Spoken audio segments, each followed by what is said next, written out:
My thumb hovers over the red send button.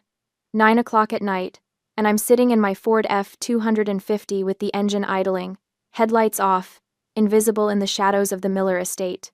Through the windshield, I can see them on the balcony, Preston and Genevieve, my parents, champagne glasses catching the light, their laughter carrying across the manicured lawn I used to mow for free. The phone screen glows. Project Oak Route. Execute eviction. My other hand grips the steering wheel so tight my knuckles have gone white. The truck smells like potting soil and diesel. Mud caked on the floor mats. My boots leave prints on the pedals. I was going to save you, I whisper to the windshield. But then I heard what you said. 12 hours earlier, I was pruning a Japanese maple when Genevieve called. No hello. No how are you doing? Delilah. Just her voice, sharp as pruning shears. I need you to bring the juniper bonsai tonight. I'd paused mid-cut, phone wedged between my shoulder and ear. The greenhouse was humid, glass walls fogged with condensation. My hands were still dirt-stained from repotting succulents that morning. The galas tonight? I'd said. Obviously. 40 years of the Miller Art Gallery. We're expecting investors. A pause. Then the tone shifted to something I knew too well. Condescending. Patient. Like explaining arithmetic to a slow child. You owe us this much, Delilah. After everything. After everything. The words settled in my chest like stones. I'd looked at the bonsai then. 5 years of careful cultivation. Competition winner. Valued at $8,000. The branches twisted just right, each needle placed by nature and my patience. It sat on the display table in perfect afternoon light, roots anchored in soil. I'd mixed myself. It's not really appropriate for a centerpiece, I'd said. It needs specific conditions. Don't be difficult. Genevieve's voice hardened. We're cash poor right now and we need to impress the Vanderbilts. Bring the tree.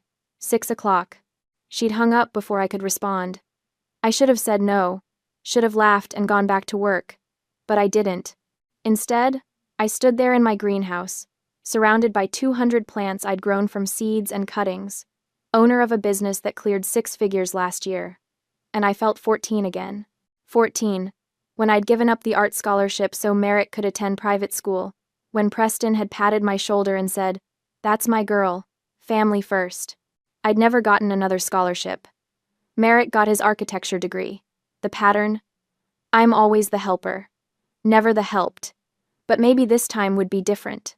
Maybe if I brought the bonsai, if I showed up and contributed something valuable, they'd finally see me. Really see me. Maybe this time they'll see me, I'd whispered to the empty greenhouse. Then I'd wrapped the bonsai in protective cloth and loaded it into the truck bed. By 6:15, I was pulling up to the Miller estate. Not the main entrance with its circular driveway and fountain. The service entrance. Around back, where the caterers parked. Merrick was waiting there, leaning against the brick wall in designer shoes that probably cost more than my monthly insurance payment. He watched me park, then walked over and kicked dirt off my front tire with the tip of his Italian leather. "Stay out of sight tonight," he said. "The adults are doing business." I'm 27, he's 30, but in his eyes, I'd seen it clearly. I wasn't an adult. I was the help. I'd bitten back my response and started unloading the bonsai. 40 pounds of tree and ceramic pot. I carried it alone while Merrick watched, hands in his pockets. While I positioned the truck, I'd glance toward the main entrance. The Vanderbilts were arriving early, stepping out of a black Mercedes. Old money recognizes desperate money. I'd seen it in the way they whispered to each other, the subtle eyebrow raise as Preston greeted them too loudly, laughing too hard. His tuxedo was nice, but I noticed the cuffs were slightly frayed. The family reputation was already cracking. Preston just couldn't see it. Genevieve appeared at the service door as I was carrying the bonsai up the steps. She didn't offer to help. Didn't even hold the door. "You're late," she said. "And couldn't you have worn something presentable?" I looked down at my work jeans, my flannel shirt. I'd come straight from a job site, hands still smelling like mulch. For a moment, I almost wavered. Almost considered driving home to change into something she'd approve of. Then I steadied. "I'm delivering a tree, Mother, not attending your party." Her face tightened, lips pressing into a thin line. But I didn't apologize, didn't collapse into the old pattern of people-pleasing. Small victory. Preston appeared in the doorway behind her. He looked past me, eyes moving straight to the bonsai like I was invisible. "This will do," he said, inspecting the branches. "The Vanderbilts appreciate Eastern aesthetics." "No thank you." No acknowledgement that I'd just given them an $8,000 centerpiece for free. Merrick followed us inside, smirking. At least she's useful for something. My hands trembled as I set the tree down on the main hall table. The realization cut clean and sharp. My family takes. They never give. They never give. Now, sitting in my truck in the darkness, I look at that phone screen again, my thumb still hovering. Through the windshield, Preston raises his glass. Genevieve laughs at something a guest said. They have no idea I'm out here. No idea what's coming. I press send. Another memory flashes back. 6:45. I'm positioning the bonsai on the main hall table, adjusting the angle so the twisted trunk faces the entrance. My fingers brush the lowest branch, checking moisture levels out of habit. The ceramic pot leaves a ring of condensation on the polished mahogany. That's when I hear them. Preston's voice carries from the private viewing room. The door is cracked open. A sharp whine of microphone feedback cuts the air, then settles. They're testing the sound system. Slide 14. Perfect. I freeze. Hands still touching the branch. The wood is smooth under my fingertips, bark worn soft from 5 years of careful training. Merrick's voice answers, amplified by the speakers. The visuals tell the story we need. Something in his tone makes my spine straighten. I should keep working. Should finish arranging the tree and leave through the service entrance like I'm supposed to. Instead, I move closer. The hallway mirror catches my reflection as I approach. Flannel shirt, jeans with mud stains on the knees, hair pulled back in a practical ponytail. I look exactly like what I am, someone who works with her hands. The slideshow clicks. Once, twice. Through the crack in the door, I see the projection screen glowing bright in the dim room. Merrick stands there in a tailored suit, holding some crystal award. The photo caption reads, "The Visionary. Merrick Miller receives Architecture Excellence Award." Click. The next slide loads. It's me. I'm covered in pond muck, mud streaked across my face, kneeling beside a retention pond. Mid-laugh at something off camera. My work clothes are filthy. My hair is falling out of its tie. I look happy, completely unself-conscious. I remember when that photo was taken. Last spring. The Hendersons' backyard pond had clogged, and I'd spent 3 hours elbow-deep in algae and silt. Mrs. Henderson had laughed at something I'd said and snapped the picture. Said I looked like I was having the time of my life. Preston's voice breaks the silence. It's his presentation voice. Rehearsed, polished. The tone he uses when he's about to close a deal. We'll tell the investors. This is why we don't let children play in the dirt. A pause for effect. It proves we have standards. Merrick laughs. The sound echoes off the viewing room walls. Should we mention she charges people for this? He's really enjoying himself now. Actual money for manual labor. They're both laughing, practicing their timing, getting the rhythm right so the joke lands perfectly when the investors are watching. My breath catches. The bonsai branch slips from my fingers. Preston continues. The contrast is essential. Merrick's sophistication versus. Another calculated pause. Whatever Delilah is doing with her life. The words hang in the air. Clinical, precise. This isn't angry mockery. It's strategy. She's our cautionary tale, Merrick says. Visual proof that the Miller family has standards, that we recognize quality. The Vanderbilts will appreciate it, Preston adds. They'll see we're not sentimental about failure. My hand finds the wall. The plaster is cool, solid. I need something steady because the floor feels like it's tilting. This isn't about proving anything to me. It's not even really about me. I'm a prop, a before and after comparison. The photograph that makes Merrick look better by contrast. The photo will be seen by every investor in that room. By the Vanderbilts. By Newport's entire elite circle. They'll all laugh at the mud-covered girl who thinks she's worth something. I catch my reflection in the mirror again. Same flannel shirt, same work jeans. But the woman looking back at me is different than the one who walked into this building an hour ago. Something crystallizes, sharp and clear and absolutely certain. I don't want their approval anymore. The realization doesn't come with anger. Not yet.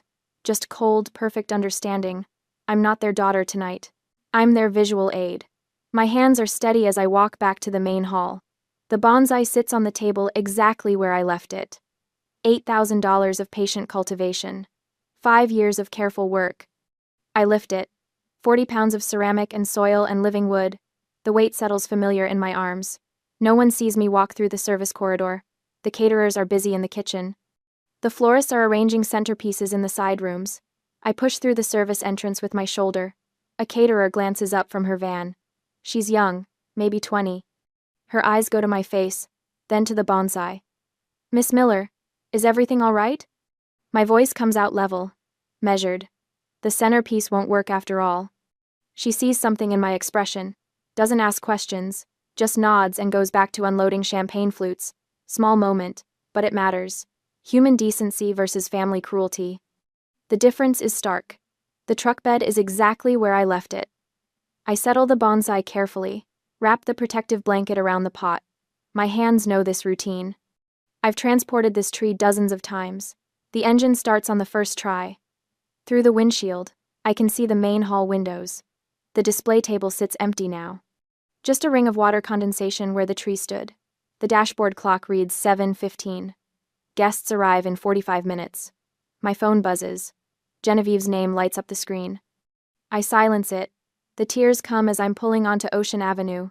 My hands shake on the steering wheel, adrenaline crashing through my system now that I'm alone. But underneath the tears, something else is forming. Something harder than grief, colder than anger. I didn't just take back a tree. I took back myself. By 7:45, I'm pulling into the gravel lot at Verdant Horizons. The commercial greenhouse glows amber in the dusk, interior lights reflecting off glass panels. My hands are still shaking on the steering wheel. The F-250's engine ticks as it cools. I sit there, staring at the building I built from nothing. 2 acres of glass and steel. 3 full-time employees. Last year's revenue, $847,000. None of it matters right now. Through the windshield, I see movement. Hank and Sarah are still here, working late on the Pemberton estate installation. Hank's loading river stones into the bed of the company truck. Sarah's coiling irrigation line. They spot my truck. Both stop mid-task. Hank walks over first, work gloves still on, concern already creasing his weathered face. He's 62, been with me since the beginning. "Boss, what happened?" I try to answer. My mouth opens. Nothing comes out. Sarah appears at the passenger window with a bottle of water. Doesn't ask permission. Just opens the door and hands it to me. She's younger than Hank, maybe 45, but has the same steady presence. The kind of person who knows when to speak and when to just be there. I take the water. My voice finally works. They were going to use me, in a slideshow, to mock me in front of investors. The words sound thin, inadequate. They don't capture the rehearsal. I overheard Preston's voice dripping with practiced humor, Merrick's laughter. Hank's jaw tightens. Sarah's hand finds my shoulder, warm through my flannel shirt. "Come inside," Sarah says. I follow them into the greenhouse. The air smells like peat moss and green growth. Rows of seedlings in their trays, each one labeled in my handwriting. This is real. This is mine. Not the Miller Art Gallery, with its borrowed prestige and unpaid debts. We walk to the workbench area. I lean against the potting table, still holding the water bottle. "I asked Silas to come," I say. "If things went bad tonight." "Good," Hank says. He pulls up a work stool, gestures for me to sit. I shake my head. Can't sit. Too much adrenaline. Then Hank does something unexpected. He kneels down in front of me and starts unlacing my boots. "You don't have to," I start. He pulls a rag from his back pocket and wipes the heavy muck from the leather. He doesn't make them new, just knocks off the filth. "Clean slate, boss," or close enough. The words hit somewhere deep. Preston never cleaned anything, never knelt for anyone, never showed care through action. Sarah's hand stays on my shoulder. They're both just waiting. Not demanding explanations, not rushing me, just present. The greenhouse door opens. Silas Thorne walks in carrying his leather portfolio, still in his suit from whatever courtroom he left early. He's 53, my corporate attorney for 4 years now. Sharp mind, sharper instincts. "Delilah." He sets the portfolio on the workbench. "Talk to me." So I do. The whole thing spills out. Genevieve's demand for the bonsai, the slideshow rehearsal, Preston and Merrick laughing about using my photo as a cautionary tale. The empty centerpiece table I left behind. Silas listens without interrupting. When I finish, he opens the portfolio and spreads documents across the workbench. Oak Root Holdings, LLC, he says. Sarah leans closer, studying the papers. What's Project Oak Root? Silas glances at me. I nod. 6 months ago, he explains. Preston's bank threatened foreclosure on the Miller estate. The property was leveraged beyond capacity. Delilah bought the distressed debt through a shell company I set up. Hank whistles low. You own their debt? $125,000 in unpaid back rent, I say. My voice sounds hollow. I'm their landlord. They never knew.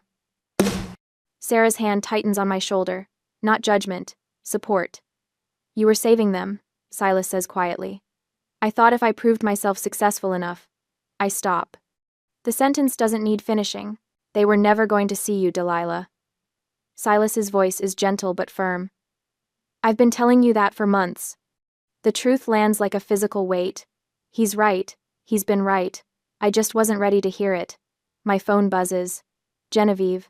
I let it ring once, twice. Then I answer and put it on speaker.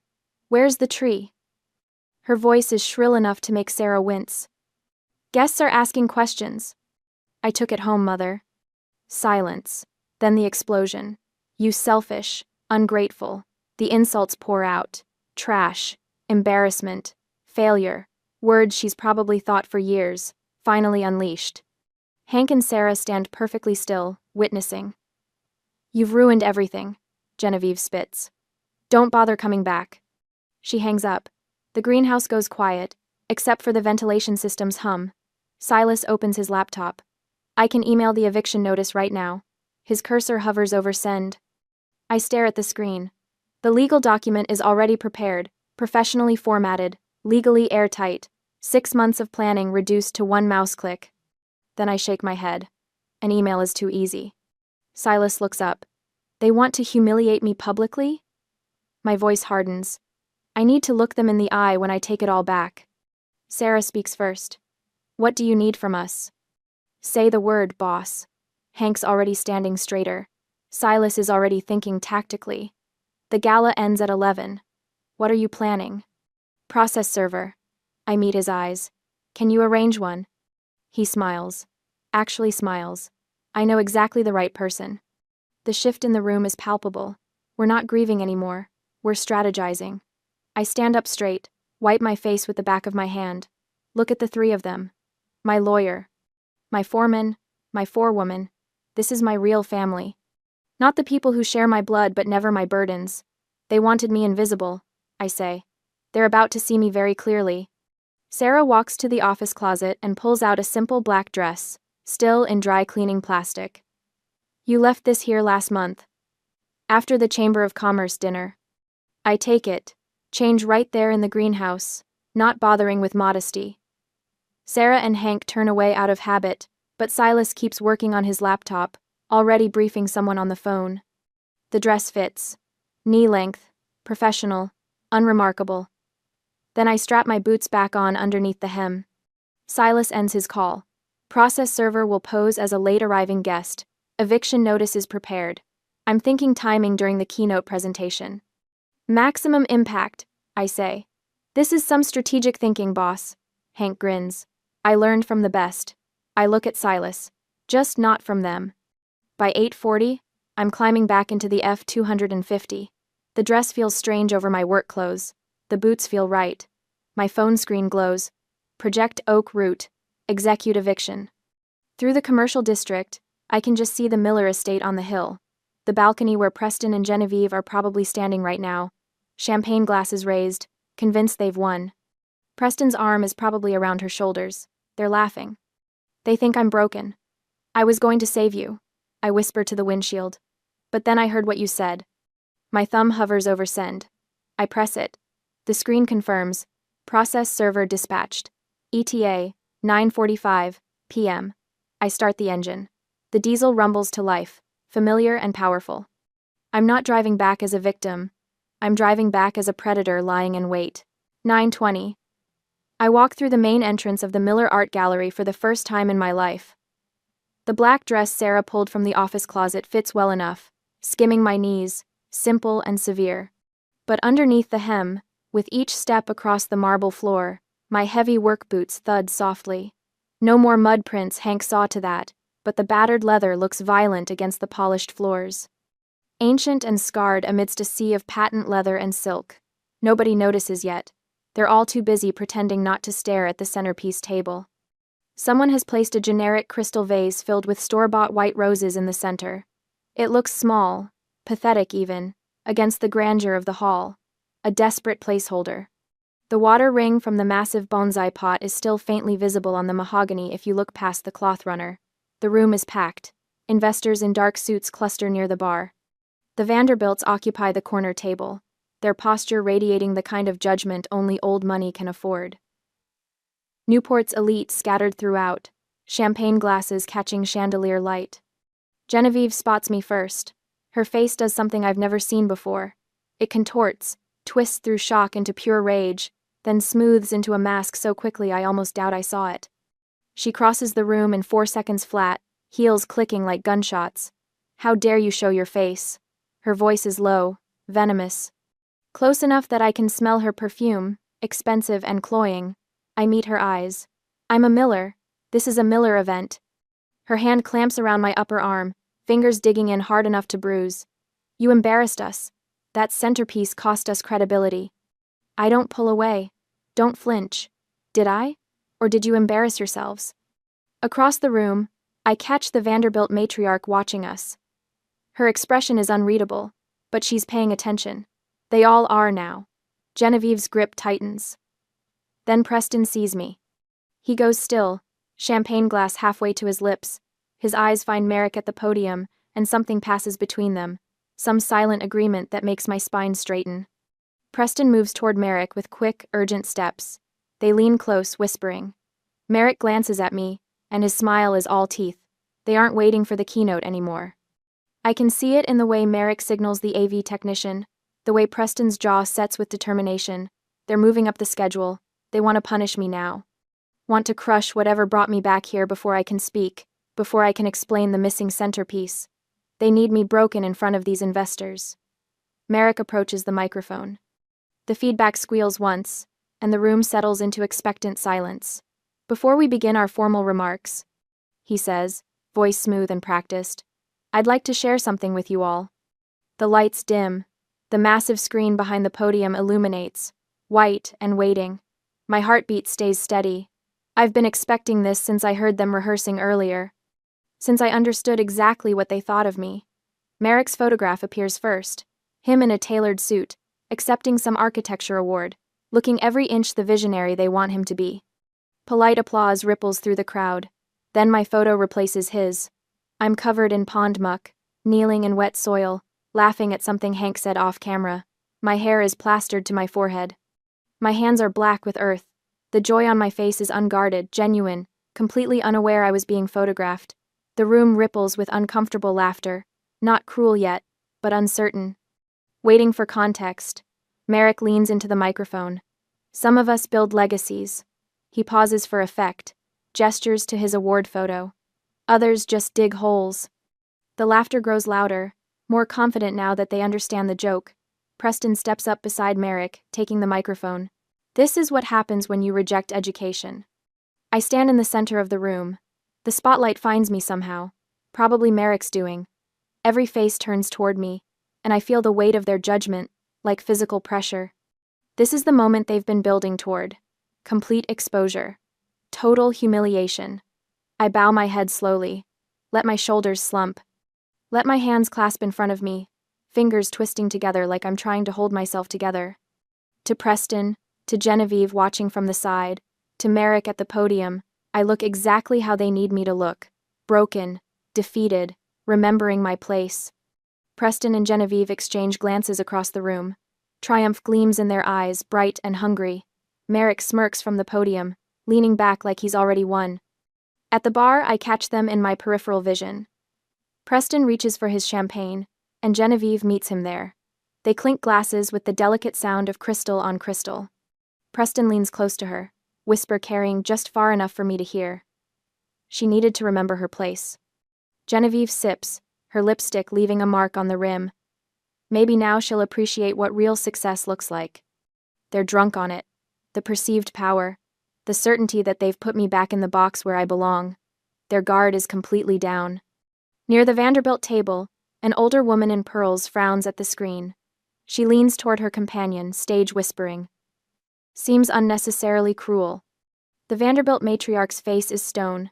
No smile, no approval. Just that careful neutrality that speaks volumes if you know how to read it. But Preston doesn't notice. He's too focused on me, on my bowed head and slumped shoulders. His arrogance blinds him to the way the room's mood is shifting, the subtle discomfort spreading through the crowd. I keep my head down. Keep playing the part. Then I check my watch. 9:43. I lift my gaze slowly, scanning the room until I find Silas near the entrance. He's dressed like any other guest, dark suit blending in perfectly. Our eyes meet across the crowded space. I give him the smallest nod, barely a movement at all. He nods back. Steps aside from the doorway. The door opens behind him. A man in a dark suit enters, moving with purpose. He doesn't look around, doesn't hesitate. Just walks forward like he knows exactly where he's going. I let my expression settle. Let something cold and final move behind my eyes. Preston turns back to the podium, oblivious. He takes the microphone from Merrick, smiling at the crowd with complete confidence. Now, about our investment opportunity, he begins. The man in the dark suit keeps walking toward the stage. My scuffed boots stay planted on the marble floor, and I don't move. Preston stands at the podium like a king surveying his kingdom. The stage lights catch the silver threading in his tuxedo jacket, and he's smiling that practiced smile I've seen 1,000 times. The one that says he's already won. The Miller family, he begins, voice smooth as aged whiskey, represents 3 generations of refined taste. I'm still standing in the center of the room where the slideshow left me. Head bowed, shoulders slumped, playing defeated. But I'm watching the door. A man in a dark suit enters. He moves with purpose, not the casual drift of a late guest. The fabric of his jacket is quality but unremarkable. He could be anyone. Merrick notices him first. I see my brother's frown from across the room, the slight tilt of his head. He doesn't recognize the man. Neither does Preston, who's still talking about legacy and vision and all the empty words that built their hollow empire. The process server walks down the center aisle. His shoes are quiet on the polished floor. Dark suit blending with the other guests, but his trajectory is unmistakable, straight toward the stage. Preston stops mid-sentence, looks up, annoyed. He leans into the microphone. Excuse me, this is a private event. The server doesn't stop, doesn't acknowledge the words at all, just keeps walking, steady as a metronome. Preston's irritation bleeds into his voice. Sir, you need to leave. The room goes quiet, conversations dying like candle flames in wind, everyone turning to watch. The server reaches the stage steps, climbs them one at a time. Preston's face flushes red. His voice sharp now, amplified through those JBL speakers mounted in the corners. Get the hell off my stage, you peasant. Gasps ripple through the crowd. I see the Vanderbilts exchange glances, eyebrows raised. There it is, the desperation, the crack in the veneer. But Preston doesn't notice. He's too focused on this perceived threat to his authority. Do you know who I am? This is my gallery, my event. The microphone catches every word, broadcasts his rage to every corner of the room. The server stops 3 feet from Preston. When he speaks, his voice is calm, professional. But he's close enough to the podium that the microphone picks it up, amplifies it. I know exactly who you are, Mr. Miller. He reaches into his jacket. Preston flinches. But what emerges is just a legal envelope. Cream-colored paper, official seal, visible even from where I'm standing. I am representing Oakroot Holdings. Preston's face shifts from anger to confusion. Oakroot what? You are being served with an immediate eviction notice. The words hang in the air like smoke. I watch them register across the room. See the way heads turn, mouths open slightly. The server continues, and each word is a hammer blow. For $125,000 in unpaid back rent. The number echoes. $125,000. 6 figures. The kind of debt that destroys reputations. Behind Preston, my mud photo is still projected on the screen. Delilah covered in pond muck, laughing. But the context has shifted. Flipped completely. Because the mud girl holds their six-figure debt. Preston's face drains of color. All that righteous anger bleeding away into something else. Something that looks like fear. The Vanderbilts stand. Both of them, moving in sync. They place their napkins on the table with precise, deliberate movements. Then they walk toward the exit without a word. Not running. Old money doesn't run. But they're leaving. Avoiding contamination from this scandal. Other investors follow. I watch the social suicide happen in real time, exactly like Silas warned. The thing Preston feared most, manifesting right in front of him. "This is a misunderstanding," Preston stammers into the microphone. His voice has lost all its polish. "There's been some kind of mistake." The server's voice cuts through his protests. "Your lease is terminated effective immediately due to chronic non-payment. You have 48 hours to remove personal belongings." Genevieve's heels click on the floor. She's rushing toward the stage, dress swishing around her legs. "Who owns Oak Root? I demand to know." But the server isn't finished. Legal ownership transferred to Oak Root Holdings 6 months ago. All correspondence regarding the debt was sent to your attorney of record. Preston grabs for the papers. His hands are shaking so badly the envelope crumples. He stares at the documents like they're written in a foreign language. I start walking. Not rushing. Just steady steps toward the stage. The crowd parts for me without being asked. Their faces have changed. They're not looking at the mud girl anymore. They're seeing someone else entirely. I reach the base of the stage. Stop there. Look up. Preston's eyes meet mine. I watch the realization dawn across his face. See the exact moment he understands. His whisper barely carries, even with the microphone. "You?" I don't apologize. Don't explain or justify or make excuses. I just hold his gaze for 3 long seconds. Let him see everything he missed. Everything he dismissed. Then I turn on my heel. The black dress swirls around my legs, and my battered work boots are visible for just a moment. The boots I wore on purpose. The boots I never apologized for. Silas falls in beside me as I walk toward the exit. His hand touches my back briefly. Steady. Supportive. At the door, I pause. Turn back to face the room. The investors are frozen. Watching. Preston is collapsed in a chair. Merrick stands beside him, looking lost. Genevieve's mouth is open, mid-scream. My voice carries across the silent room without needing a microphone. Clear. Calm. Final. The lease was always clear. I'm not your daughter right now. I let the silence stretch. Let them all hear what comes next. I'm your landlord. Then I walk out. Behind me, Genevieve's scream finally breaks free, the sound of someone watching their world crumble. The ruins of their ego scattered across that polished floor like broken glass. The door closes behind us. Silas and I step into the cool night air. I don't look back. 9 o'clock the next morning, and Genevieve's Mercedes pulls up to verdant horizons like she still owns the world. But she's wearing flats, not the Louboutins she'd had on last night. Flats. I notice from inside the greenhouse, hands deep in potting soil, repotting a Japanese maple that doesn't need my attention right now but gives me something to focus on besides the car door slamming. Hank intercepts her at the entrance. I hear his voice through the open windows, flat and professional. "Boss isn't taking visitors." "I need to speak with my daughter." Genevieve's voice cracks on the word daughter. Her makeup is smudged. She's wearing yesterday's dress, wrinkled across the bodice. I set down my pruning shears and wipe my hands on my jeans. Step into the doorway where she can see me. "We need to talk," she says. Her eyes are red. "We're family." I don't look up from the branch I'm examining. Family doesn't humiliate family publicly. The shears make a clean snip, precise. A small branch falls to the workbench. "Your father is devastated." She takes a step closer. Hank shifts his weight, blocking her path subtly. "Merrick won't speak to anyone. How can you do this to us?" Snip. Another branch. "I'm shaping the maple into something beautiful, something that will take years to fully mature. Patience and discipline.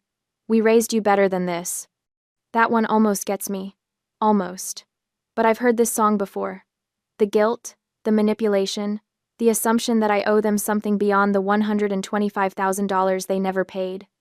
I set down the shears, wipe my hands clean on a rag, reach into my back pocket and pull out a business card. edges already worn from carrying it around since last night, knowing she'd come. I walk to the door and hand it to her. Bankruptcy attorney.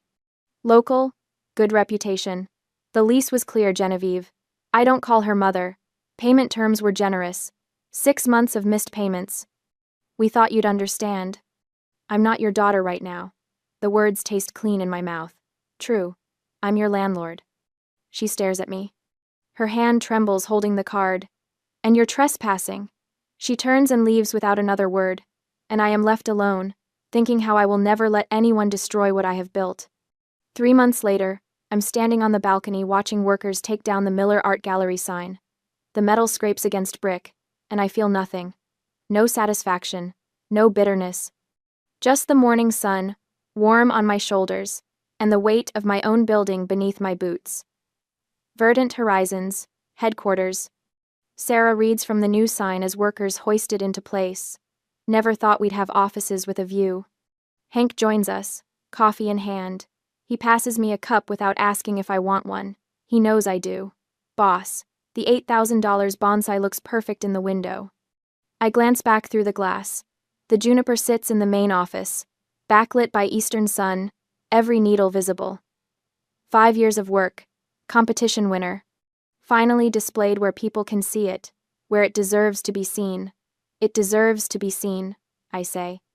Silas arrives with his leather portfolio, footsteps echoing in the new space. Preston and Genevieve signed the settlement this morning. Merrick moved to Boston. No forwarding address. I nod. Take a sip of coffee. The information lands without weight. They're gone, and I'm still here, and that's enough. The office walls behind me hold photographs now. Completed landscapes, happy clients standing in gardens I designed with my own hands. No family photos. The mud crew, Silas, the people who chose me. That's family enough. Business is thriving. 3 new commercial contracts signed last week. After Silas leaves and the crew goes back to work, I stand alone on the balcony at sunset, look down at my boots, still dusty from this morning's site visit. Still caked with honest dirt. I remember Preston's slideshow joke. Just dig holes. The smile comes without bitterness. Those holes became gardens. That mud built this. Behind me, the bonsai catches the last light through the window. Its shadow falls across my shoulders like wings spreading. Dark and certain. I reclaimed my garden, I whisper. My phone buzzes. New client inquiry. I answer without hesitation. Verdant horizons. Delilah Miller speaking. My name. No apology in it. No shame. Just mine. The building gleams in twilight around me. Same balcony where they stood laughing, mocking the mud girl. Now mine. Openly. Legally. Completely.